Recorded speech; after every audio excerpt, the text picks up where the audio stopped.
வணங்கான் திரைப்படத்தை பார்த்து கமல்ஹாசன் அவர்கள் இப்போ கால் பண்ணி பேசியிருக்காங்க பாலா அவர்களுக்கு.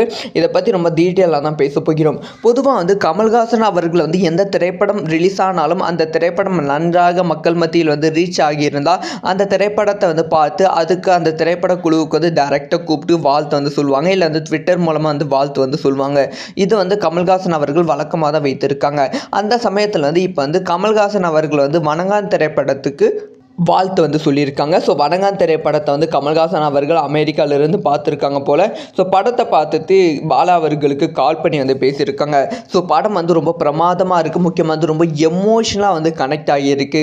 ஸோ இந்த மாதிரி ஒரு திரைப்படம் தான் நாங்கள் எதிர்பார்த்தோம். உங்கள் கிட்ட இருந்து ரொம்ப நாளைக்கு அப்புறமா ஒரு பிரமாதமான ஒரு எமோஷனல் கனெக்டான ஒரு திரைப்படம் கிடைச்சிருக்கு. முக்கியமாக அருண் விஜய் அவர்களோட நடிப்பு பயங்கரமாக பாராட்டி இருந்தாங்க. ஸோ பாடல்களும் அவ்வளோ பிரமாதமாக இருக்குது. படத்தோட அந்த ஒரு ஓட்டத்துக்கு ஏற்ற மாதிரி இருக்குது அப்படின்னு சொல்லி பாலா அவர்கள் பயங்கரமாக கமல்ஹாசன் அவர்கள் புகழ்ந்து தள்ளியிருந்தாங்க. ஸோ இந்த ஒரு விஷயம் சோஷியல் மீடியாவில் ட்ரெண்ட் ஆகிக்கொண்டு இருக்குது. ஸோ இந்த ஒரு விஷயம் செய்வதற்கான காரணமும் ஒரு காரணம் இருக்குது. அதாவது இந்த மாதிரி ஒரு சின்ன திரைப்படம் வரும்போது பெரிய ஹீரோஸ்லாம் அந்த திரைப்படத்தை பாராட்டினால் அந்த திரைப்படத்துக்கு கூட்டம் கொஞ்சம் எக்ஸ்ட்ரா வரும். இந்த ஒரு காரணத்துக்காக தான் கமல்ஹாசனை வைத்து இந்த திரைப்படத்தை பற்றி பேச வச்சுருக்காங்க. ஸோ அதனால் வணங்கான் திரைப்படத்துக்கு இதுக்கு மேலே கூட்டம் அதிகரிப்பதற்கான வாய்ப்புகள் ஒரு 10% இருக்குது.